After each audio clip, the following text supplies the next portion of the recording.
Hello everyone, আমি dietician Riya আবারও চলে এসেছি একটা নতুন ভিডিও নিয়ে। বিগত বেশ কিছুদিন ধরে দেখতে পাচ্ছি অনেকেই বলছো দিদি স্কিনটা যদি ডাল হয়ে যায় তো সেক্ষেত্রে কি করা যেতে পারে।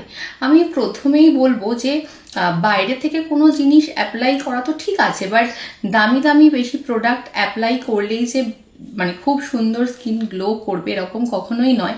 ভিতর থেকে সেই সিস্টেমটা কিন্তু ভালো হওয়াটা অনেকটাই জরুরি। তো সেক্ষেত্রে স্কিন যদি গ্লো করতে হয়, অনেকেই আমাকে জিজ্ঞেস করো তুমি মুখে কি মাখো। আমি কিন্তু একদমই বলতে গেলে পরে কোনো মেকআপ ইউজ করিই না। আর যেটুকু আমাদের কাজের সূত্রে হয়তো করতে হয় সেটা খুবই রেয়ার। এবং যতটা সম্ভব চেষ্টা করবে ন্যাচারালি স্কিনটাকে হাইড্রেটেড রাখো, মানে বেশি পরিমাণে জল খাও এবং তার পাশাপাশি টক দই ডায়েটের মধ্যে রাখো। এবং মোদ্দা কথা বডিকে কিন্তু হাইড্রেটেড রাখতেই হবে, ঠিক আছে।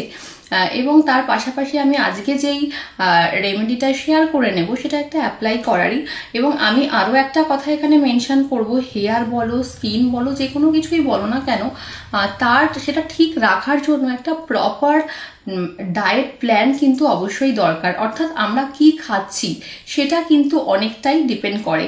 এখন আমরা হয়তো কিছু ভালো ভালো জিনিস নিজেদের ফেসে অ্যাপ্লাই করছি বা হেয়ারে আমরা লাগাচ্ছি, কিন্তু আমাদের ফুড হ্যাবিট ঠিক নেই, আমরা প্রচুর বাইরের খাবার খাচ্ছি বা হয়তো ভুলবশত খেয়ে ফেলছি, ক্রেভিংস এতটাই হচ্ছে, সেক্ষেত্রেও কিন্তু সেই জিনিসগুলো আমাদের হেয়ারকে বা স্কিনকে অনেকটাই এফেক্ট করে।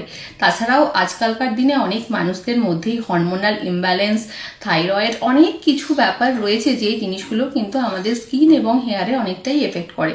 তো স্কিনকে ভালো রাখার জন্য যেটা আমি ফার্স্ট বলবো যে অবশ্যই স্কিনকে হাইড্রেটেড রাখবে, প্রচুর পরিমাণে জল খাবে এবং টক দইটাকে তোমরা ডায়েটের মধ্যে অবশ্যই আফটার লাঞ্চ রাখতে পারো এবং এটা কিন্তু আমাদের গাট হেলথকেও ভালো রাখবে। এবং তার পাশাপাশি আজকে মানে স্কিনের জন্য একটা বলবো, তোমরা 200 ml এর একটা গ্লাস জারের মধ্যে 1 টেবিল স্পুন বা 2 টেবিল স্পুন রাইস নিলে, তার মধ্যে দিলে 2টো ক্লোভ অর্থাৎ লবঙ্গ, তারপর ওটাকে একদিন পুরো রেখে দাও, পার্মানেন্ট হয়ে যাবে। এবং তারপরে সেটাকে তোমরা নিজেদের ক্লিন ফেসের মধ্যে অ্যাপ্লাই করো।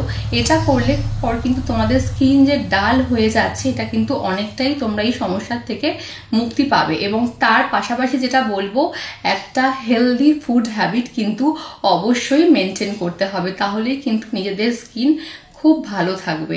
ভিডিওটা ভালো লাগলে অবশ্যই বাকি সবার সাথে তোমরা শেয়ার করে নিও। থ্যাংক ইউ, সবাই ভালো থাকো এবং সুস্থ থাকো।